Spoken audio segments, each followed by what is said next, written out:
Hey free-to-play gang, welcome back to another video. So I am on the so-called test server, or rather it's called the advanced server. Now the reason why this is called the advanced server is because this server is actually about 1 week ahead of the global launch. So everything in here is all about 1 week in advance, therefore it's called the advanced server.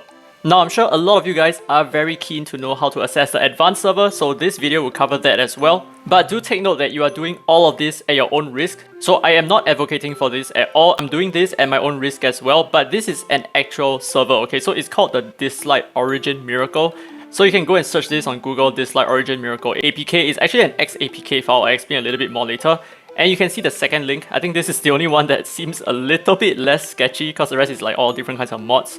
But yeah, so this server is actually legit. So you can just click the download APK button over here and then you can press this little download button on the right side. So don't press anything else. Afterwards, go to your Android Google Play Store and search for XAPK installer, and the first link should get you exactly that.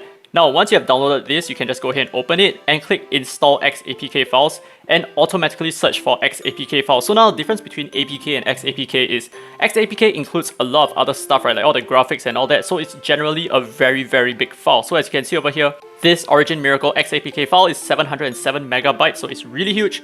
So just go ahead and install it. However, do take note that there will be some errors if you try to install this XAPK file on a device that already has the normal version of Dislyte. You may have to install it on a separate device in order for you to access the Origin Miracle server. But of course, unless you want to play like generally alone, because there's not a lot of players on this server, I really wouldn't recommend it. This is more for content creating purposes. So yeah, without further ado, let's take a look at the content that is awaiting us in 1 week's time. Now obviously, I know that a whole bunch of you guys might have already seen the content so far because from other content creators as well. And oh my gosh, I should have known about this in the first place, right? But anyway, let's take a look at the new event. This will be the Lone Star. Of course, I'll go through all the Espers later on. So it's really unfortunate that I uploaded a video yesterday without even realizing that there is a way for you to actually check the cooldowns of the new Espers. But this will be the Lone Star. As you can see at the bottom, there is To the Oasis and The Chase. Now, the second part only unlocks after 10 days, which is, I think, is a really nice touch. So you have 10 days to go through the first chapter, clearing whatever that you can clear before unlocking the second chapter.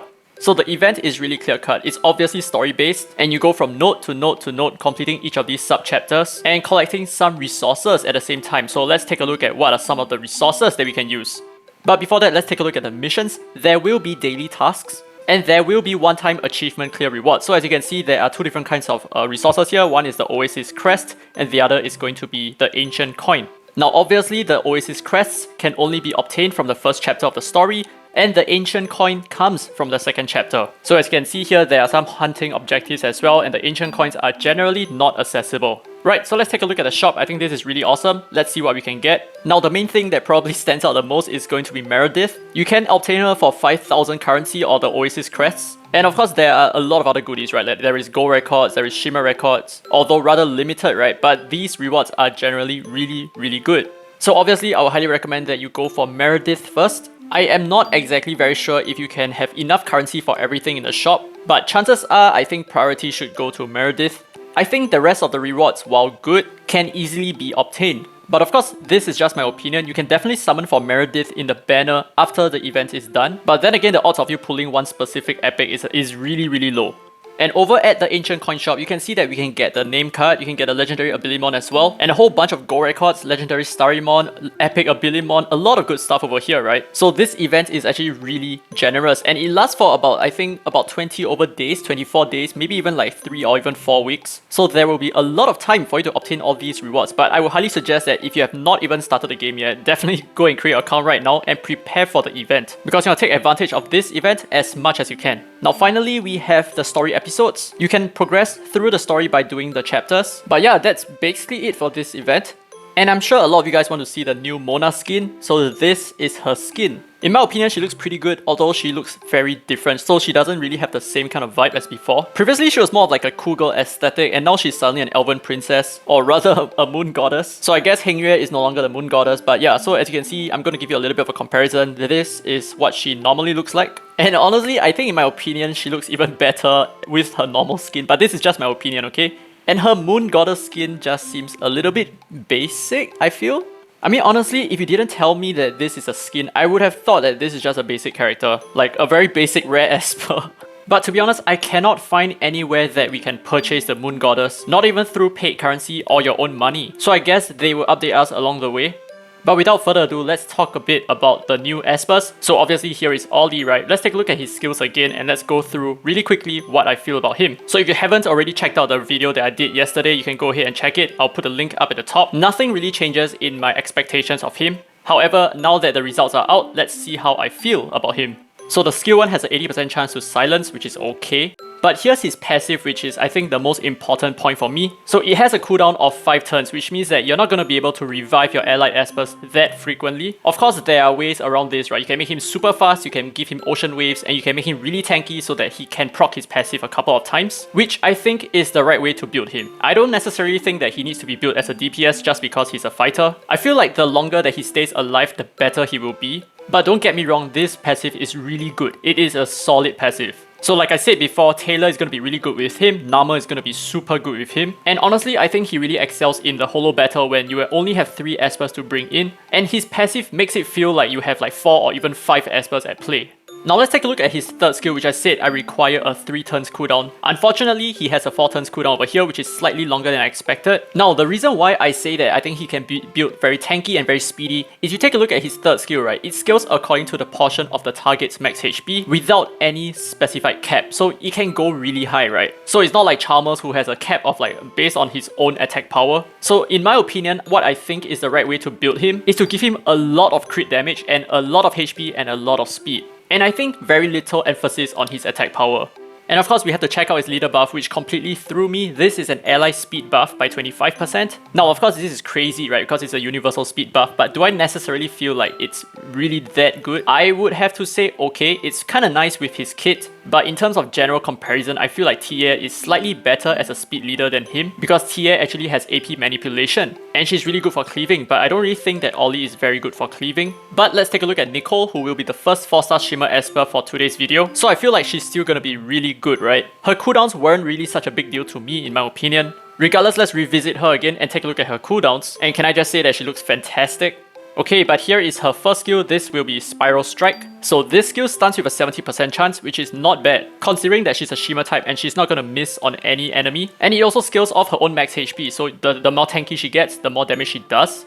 And onto her second skill, we have Dead Man's Protection. So it is exactly what I said before, Soul Guard is really good. And because she absorbs 30% of damage taken by the carrier, it is obviously a really good choice for you to run her with a lot of HP, right? But someone asked me a really good question, how would Taylor fare against like Ollie and maybe even Nicole, right? So in my opinion, for Ollie, he is a hard counter against Taylor. Your ally doesn't actually die. But for Nicole, it feels like your ally will die. And as such, Taylor is an absolute counter against Nicole. So I think Taylor is going to be a little bit more useful after this patch. Then onto her third skill, this is Spinning Wrap. So this skill is really good, right? It has a cooldown of 4 turns and it grants your entire team with invincibility and defense up buff for 2 turns. Well, obviously the invincibility only lasts for 1 turn, but you also grant Soul Guard as well. So she has 2 skills that grant Soul Guard. So she is an incredible Esper in my opinion. She is extremely tanky, and just like Laura, it doesn't really concern her when your point wall is like dragging on a little bit longer than you should. So extremely good kit, she is very viable.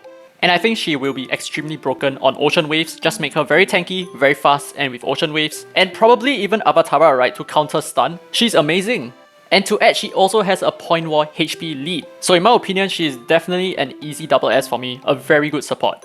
Next, we're going to take a look at the second 4-star Shimmer Esper. This is Laura, and she is also by far, I think, my favorite over here. So she's really good because of her passive, right? I think her passive is remarkably strong. And of course her third skill as well, but we will take a look at her skills one by one again. So her first skill has a 70% chance of proccing a silence, and it scales off her max HP. So she's pretty similar to Ollie in my opinion for her first skill, but I think she fares a little bit better in that sense. And next we have Shield Defense. This is her passive, right? Now every time an ally takes a turn, they will gain a shield equals to 8% of Laura's HP. So obviously Laura is going to be super tanky, right? You're going to give her a lot of HP. And because the shield scales off her max HP, the shield is going to be really strong, especially on Esper such as Sander. I can see Sander being very powerful used alongside with her, because he's just going to move so often and he's going to keep getting a shield back just like that. That makes him rather unkillable in my opinion.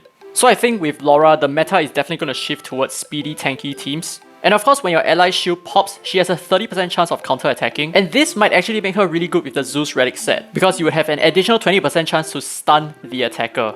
And now moving on to her third skill, this is Iron Wall, and he has a cooldown of 4 turns. So you grant all allies a shield worth 25% of their max HP, and gives them a crit resist buff for 2 turns as well. And of course, if your ally already had a shield, the shield actually increases by 25%. So she's gonna be really good with Adamantine in my opinion. I don't really necessarily feel like she is good with my favorite Avatara relic set. I feel like Adamantine really works very well on her. Now, I'm not a fan of her leader buff, but as you can see, it is a point wall defense buff. So naturally, all these Espers are meant for the point wall, and it is really clear why they were designed this way.